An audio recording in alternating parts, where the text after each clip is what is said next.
Hello and welcome. This is kind of an unusual thing for Jihad Watch video, but it is indeed, I think, something that is of tremendous interest to a great many people, especially to those interested in the phenomenon of the persecution of Christians and wanting to resist it. Today, we have as a very special guest Dr. Ngozi Orabueze, who is Deputy Prime Minister of the United States of Biafra. Welcome, Dr. Orabueze. Thank you so much, Robert Spencer. Thank you. Thank you for being here. I have to tell you right off, though, there's quite a bit of controversy about this. And so I thought, why don't we address this right away and clear the decks? In the first place, I wanted to emphasize that I, of course, am not Biafran, obviously, and I am here speaking about this issue because of the connection of Biafra and its independence to the persecution of Christians. So I'm not endorsing any group. I'm not endorsing any group either. But many people are upset. And the problem on Twitter or X is that you can't really tell who these people are or if they are who they claim to be. But some of them are saying you are not who you claim to be. And so could you please, in the first place, tell us who you are claiming to be and why we should pay attention? Yeah, thank you so much, Robert Spencer. It's not about me claiming to be. I'm not claiming to be anything. I'm going to let you and whoever is listening know who I am. My name is Dr. Ngozi Orabueze. I'm the Chief of Staff and the Deputy Prime Minister to the newly declared United States of Biafra. Thank you. And now, because I'm sure you're aware, in the United States and also in the West in general, there is a great deal of ignorance about Nigeria, about Biafra, about West Africa in general. Could you please fill us in about what is Biafra, what is the United States of Biafra, and what you are trying to do and why? Thank you so much for that question. The United States of Biafra was a nation between 1967 and 1970. We were an independent nation. And we fought a brutal war with Nigeria between that period. At that time, we had our leader, Emeka Odumebu Ojukwu.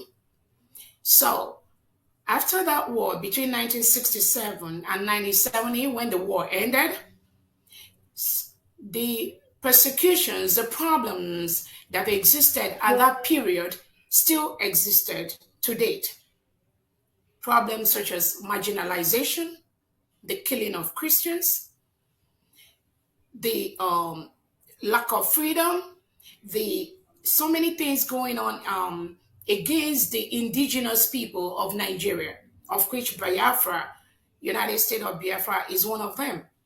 So all this while, we were thinking there'll be a change. Several leaders in the past have thought there'll be a shift in making Nigeria one nation. But over the years, it has proved abortive based on several things that have been going on that have made the life of an indigenous Nigeria a risk. Let me just put it that way. So, on November 29th, 2024, United States of Biafra, all Biafra indigenes from across the world, we gathered in Finland, in Lahti, Finland, to redeclare the United States of Biafra.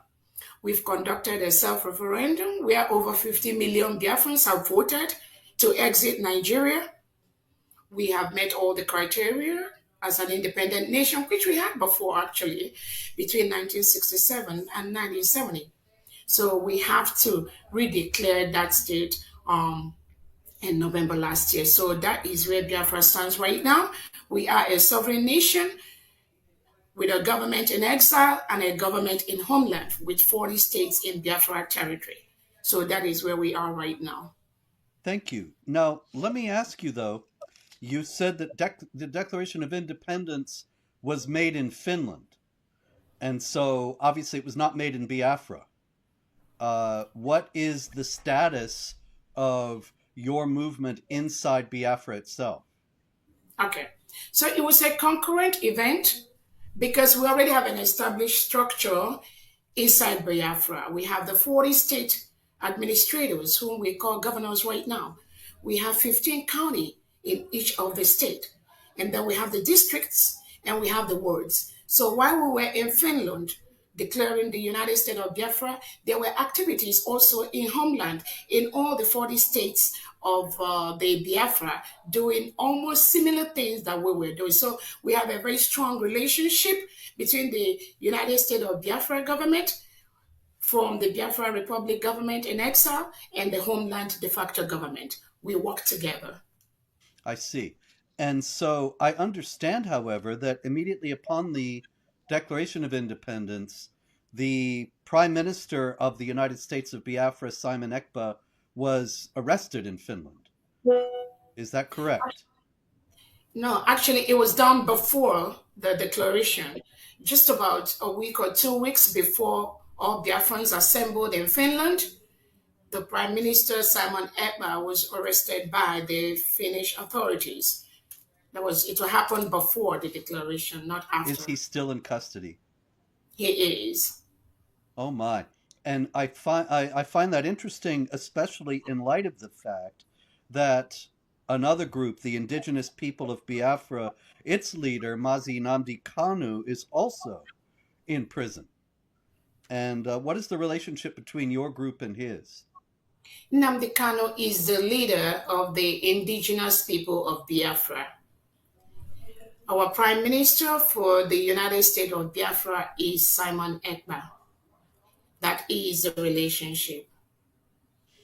Well, I hope that Biafra will be able to proceed in a manner that is not done in by any internal factions.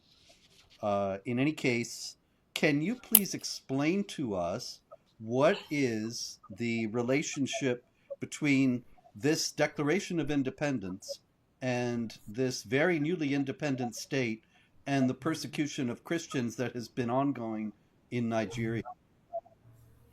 Thank you so much for that question. The persecution of Christians in Nigeria has been very troublesome. It has been very, very sad. If you The recent IRF summit that happened in Washington D.C., Nigeria was declared as one of the deadliest place for Christians to live, with a report of over 10,000 Christians killed in Nigeria. So we have a country where they practice two laws: Sharia law in the northern part of Nigeria, and then the secular law in the other parts of Nigeria. And if you are a Christian born in the northern part of Nigeria, you are forced to live by the Sharia rules. You may remember the case of Deborah, the Yes. undergraduate that was stoned to death just because she made a statement to the effect that Jesus Christ helped me. And then the Muslim extremists around her were able to pursue her, drag her out from the teacher's office where she went to, and they stoned her to death and they burned her. This is just one incident. There are several incidences where Christians are murdered and buried in mass graves in Nigeria because the Nigerian state has a policy to reintegrate and rehabilitate non-terrorists into the Nigerian state. So when you are a government and you reintegrate non-terrorists into the country, what kind of country are you going to be building? So you have situations where the reintegrated terrorists, they take over the indigenous people's community, especially the Christian communities, like in Southern Kaduna, in Jos, in Plateau, in Biafra land. Recently, between December 2024 and today, we've had over hundreds of Christians that were killed in Biafra land by the Fulani terrorists and the reintegrated terrorists wearing Nigerian military and police uniform. This is what the Christians go through in Nigeria over the years. There is no solution. There is no comment from the government. Everybody just turns a deaf ear.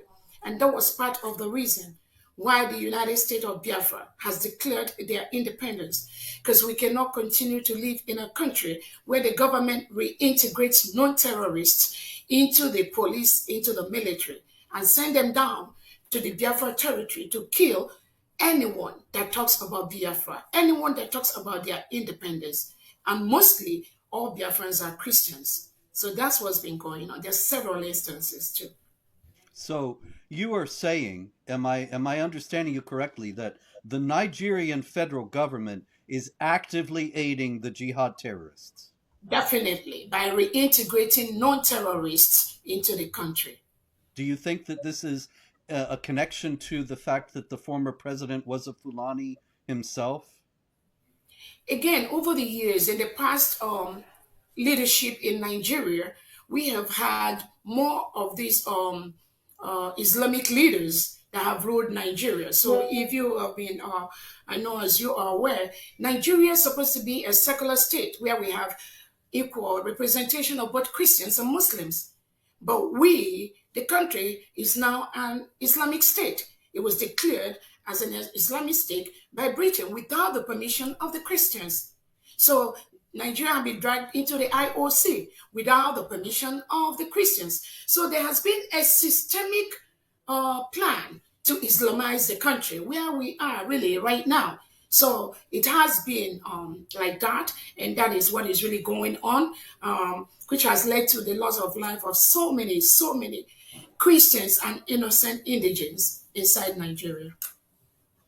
Yes. Thank you.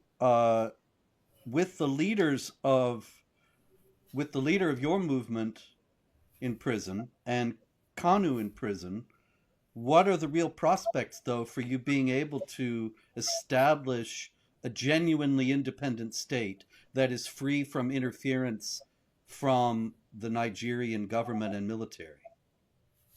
Thank you so much for that question. So we've been following all the allowed laws that guide the establishment of a new nation. We have our geographical area already mapped out. We've been building alliances with countries like the Eritrean government in exile, the Ambazonia government, and several other countries that really recognized Biafra between 1967 and 1970, but never ever surrendered or said they no longer support us. So those alliances have been built.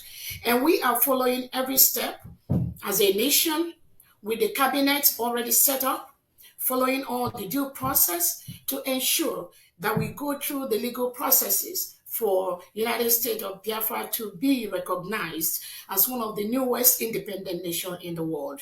So we are going through the allowed legal process by the United Nations, by the African Charter. All that is being put in place at this time to make our country recognized all over the world. So have you received any positive responses from the UN or from other states or the United States for that matter? Again, all that is in process. Just remember, we just declared our independence in November 2024. So our legal department are putting all the right papers in the right table to ensure that those recognitions come. But like I said, we already got a couple of recognitions from some of our allies, and we are the nation was invited during the Donald Trump inauguration. We were in Washington, D.C., of which Nigeria was never invited. And I believe there's several human rights reports about the injustices, the abuse of human rights, the killing of Christians, both by the United Nations, by the African Union, and other bodies. So we are in the process of doing that, and we're getting a lot of positive response in building a very free nation, devoid of jihadism, devoid of persecution, where human rights are respected, where people rights are also respected. So we are in the course of doing that right now. You know, that's fascinating. Did you say that the Trump administration invited your group to the inauguration and not the Nigerian government? Yes, yes. Nigerian government was not there, and if you recently Trump has cut off the U.S. aid to Nigeria, about $1.2 billion that they send to Nigeria every year. That has been cut off.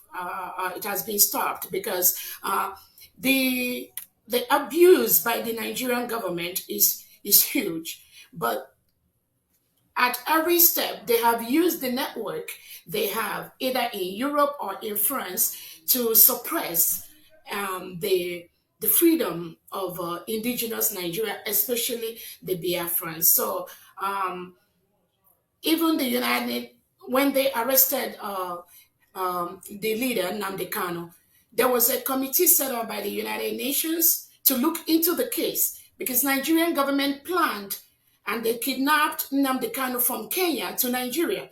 Nnamdi Kanu has been in DSS dungeon now for almost 5 years, going to 5 years, even though there was a committee on the arbitrary detention of innocent citizens. That committee of the United Nations sat and they ordered Nigeria to release Nnamdi Kanu and compensate him.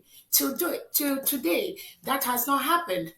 So these human rights abuses is what even in the United Nations Committee on Human Rights 2 years ago, when Nigeria applied to be part of that committee, only Nigeria got only about 2 or 3 votes. Countries like Ghana, countries like Kenya are making huge impact in the areas of human rights, in the areas of freedom of their citizens. But Nigeria has been it's just a failed state, has been deteriorating by the second.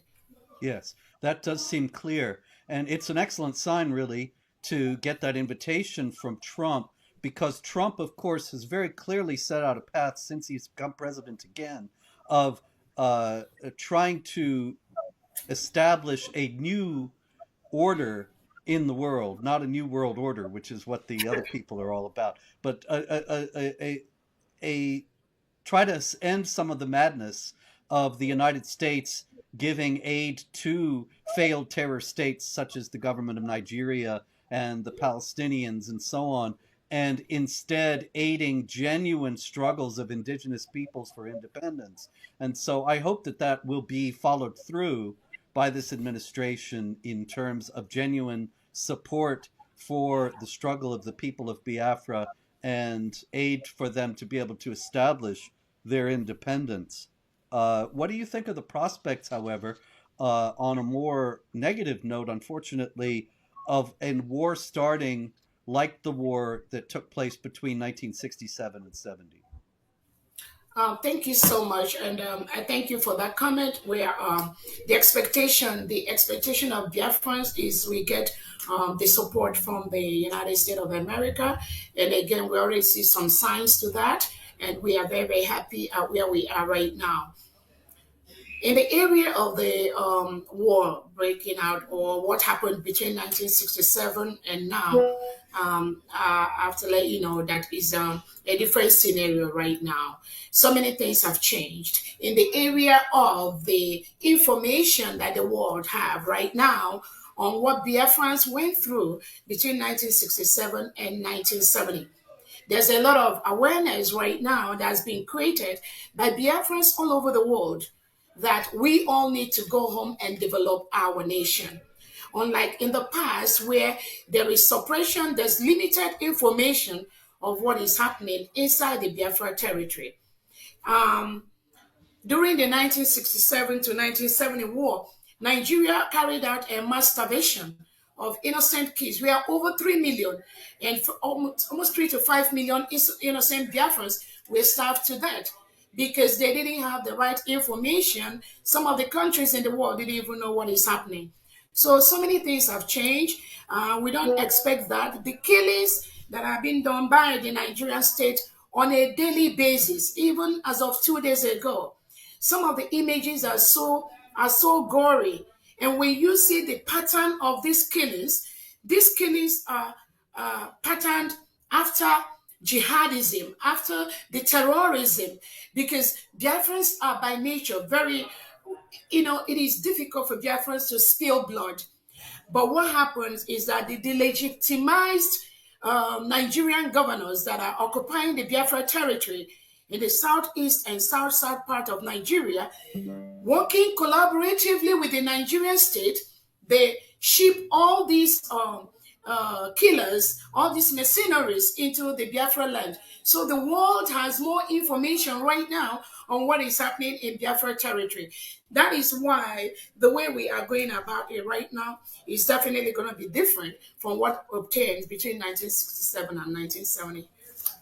I certainly hope so. And in conclusion, what would you say to the Christians and other people of goodwill around the world about the struggle of the people of Biafra today? Thank you so much for that question. Christians in Nigeria are begging to leave. We are begging to leave. People are attacked in their homes with guns, with AK-47, with machetes. People are butchered while they are sleeping. Innocent children are butchered. Women and girls are raped in the bushes. Christians cannot converge and practice their religion securely and safely in Biafra land and in other parts of Nigeria. What I have to say is that we have to be persistent. We have to carve out a country where both Christians and Muslims have the right to exist without anyone killing each other. But what happens in Nigeria is that you have a country where there is an agenda to Islamize the whole country. And this plan is being perpetuated, is being carried out by the Nigeria state. Currently, the Prime Minister of the United States of Biafra is being detained and incarcerated in Finland by the Finnish authority on a very flimsy excuse that Simon Ekpa, who is our Prime Minister, is inciting Biafrans. How can you incite people that are just begging to leave? People that are killed by their hundreds every day. And we have our leader, Prime Minister Simon Ekpa, Nigerian government, through their foreign affairs minister, Bianca Ojukwu, has just laid up some truncated charges against our prime minister. And Finland arrested him just 2 weeks before we declared our independence. But Biafrans, mostly who are Christians, we were resolute. We all converged in Finland. We were able to declare our independence despite Finland holding our prime minister to truncate that process. So that shows that you cannot just defeat an ideology. We are Christians. We are begging to live. We do not want to live in a country whose policy is to rehabilitate and reintegrate non-terrorists like Boko Haram into the military, into the police. Nothing is secure. So I encourage Biafrans to be resolute. I encourage Christians all over Nigeria to be resolute. We have to stick our ground and ensure that it is okay for self-determination. It is okay for self-defense. These are rights that are guaranteed by the United Nations, by the African Charter. But the Nigerian government, as is currently constituted, is trying to take that freedom away from us. So we are not going to back down. It is our right to choose who is going to be our leader. It is our right to defend our people from the reintegrated terrorists that are coming to kill us. It is our right to go back and develop Biafra land. By the declaration we've done, we are going to go home and practice our religion and not be scared. Just as it happens in near Ebonyi State a few days ago, where people were in the church and they came in and gunned down almost 30 people. Just like that, including innocent children. These children did not commit any crime. Their crime is just to exist in a nation called Nigeria. How long are we going to be forced to live in a country where the president never make any statement to these killings? No remorse. The governor's nothing. All the governor did was Do not retaliate. How long are they going to continue to tell us do not retaliate? And we are massacred by the day, by the night. So we are pursuing the course, our freedom to self-defend our land, to self-defend our people, using every legal available means to ensure that our people are not murdered every single day. Excellently stated, and thank you. I would observe that the government of Finland is acting like Western governments all over Europe as well as North America. They don't have any idea of the jihad. They don't have any idea what they're doing to their own countries by bringing in massive numbers of Muslim migrants. They will be facing the same thing that Biafrans are facing today in the future because of their short sighted actions. And so I applaud you and thank you for calling upon Christians, upon Biafrans, upon all free people to be resolute. This is something that we all need to take to heart and be of good courage. Dr. Ngozi Orabueze, thank you very much for speaking with me, for bringing attention to these all important issues. And I wish you and the Biafran people all success. May God bless your efforts and prosper them and enable you to establish a strong and independent state that will withstand all pressures from outside. Thank you very much again. Thank you so much, Robert Spencer, for having me. Thank you so much, and may God bless all of us. Thank you again. And until next time, everyone, pray, hope, and don't worry. Thank you so much.